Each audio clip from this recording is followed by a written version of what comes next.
When I was 14, I planned my wedding.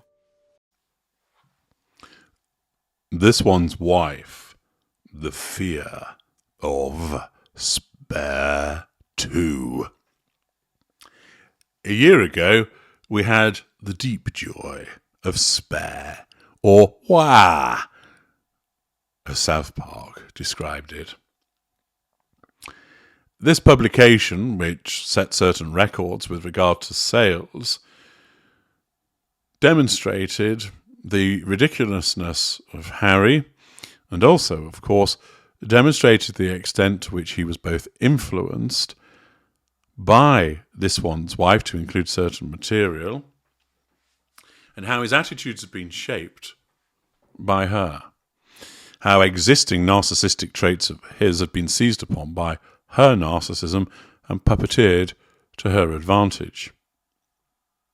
I explained in a video a year ago how she'd hung him out to dry with regard to this publication, and undoubtedly, as a consequence of the nosedive that their fortunes have experienced, she will have repeatedly beat him over the head, metaphorically, and maybe even literally, with Spare, as a consequence of suggesting to him, this is what has caused our problems. You talking about shagging that older woman behind a pub and rubbing Elizabeth Arden cream into your todger. You mocking a disabled woman when you were at school. You calling Camilla names.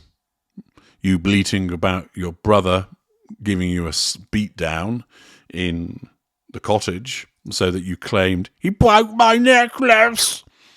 All of that is at the heart of the problems that we've had since then, because you were seen as a great big gay ginger crybaby.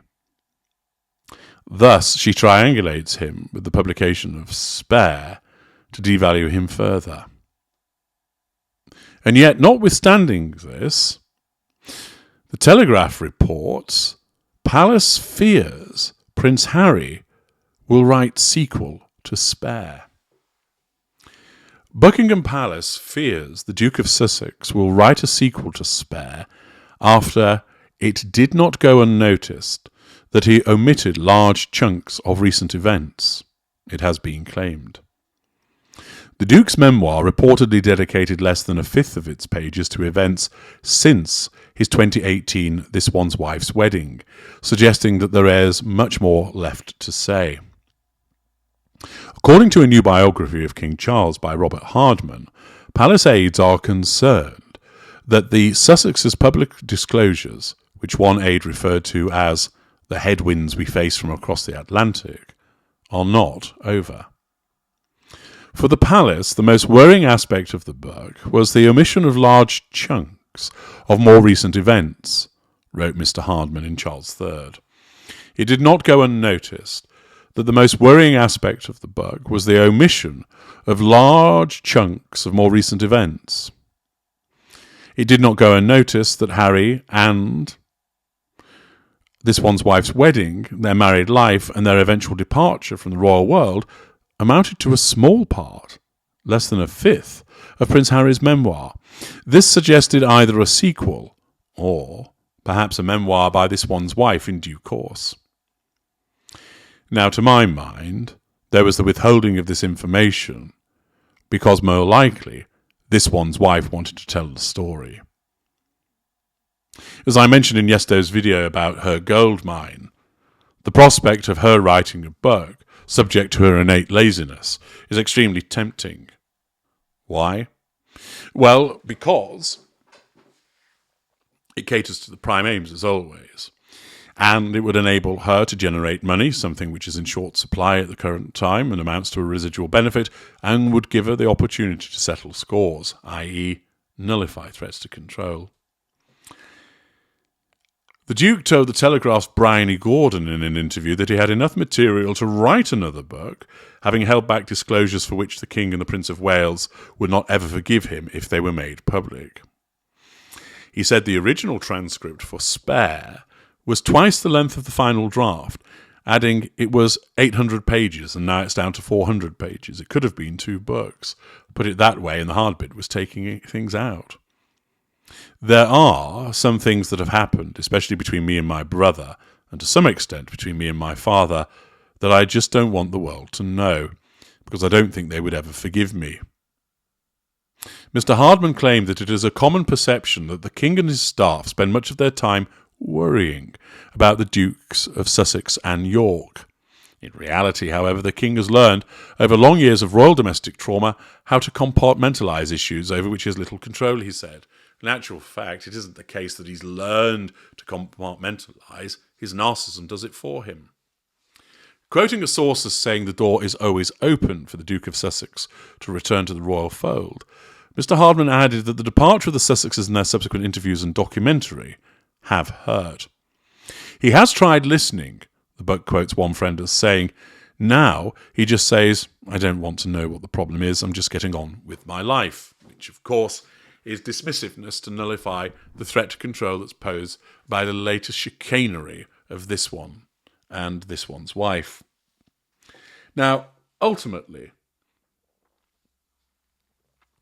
the possibility of Spare 2 is something that is distinct. Not only would it form part of the supposed 4-book deal and potentially result in more money going to the Sussex household, something that is required, but it might be piggybacked also by this one's wife for her to assert control over certain individuals. Remember also, what is it that she's got to offer? Nothing. No talent, no magnetism, no entrepreneurship. The only thing that she has is her connection to the royal family and what supposedly occurred while she was involved with them. Nobody's interested in her views about the environment. Nobody's interested in her views about female empowerment in the workplace. The reason being is she has nothing original to say in that regard and doesn't really have a track record of actually doing things in relation to those two things. She just talks a lot about it and makes out that she's an eco-warrior and a fighter for the rights of women, etc., that she's an independent, strong-minded feminist. The only thing that people were interested in was what she had to say about the royal family, and they've soon got bored of that because it became repetitive and dull. Nevertheless, that's all she has. She can't point to a company that she's created. She can't point to the This One's Wife Guide to Female Empowerment because she has nothing meaningful to say about that. She just regurgitates what other people have said. She's not going to create a fashion house. She hasn't a clue when it comes to wearing clothing and designing it. The only, and it's not really an ace up her sleeve, but let's call it that she has is the involvement that she's had with the royal family to keep talking about it.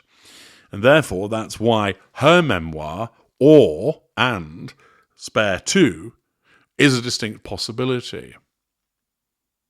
They may well be able to dupe a publishing house with further revisions of history, with the expectation that this salacious gossip would obtain some sales. But let's go below the line to see whether people would be interested in Spare 2 and whether it actually does contain any real threat to the rest of the royal family. Santiago Exilio writes, please spare the trees a pointless death. Queen Bee, when you're in a hole, Harry, stop digging. Brenda O'Brien, I do hope that few will buy any new publication. Scobie's rubbish has only sold around 6,000 in the UK. Now we know that many suspected that they used Her Majesty's nickname without her agreement and her level of upset. Neither of them should be given any sympathy or support.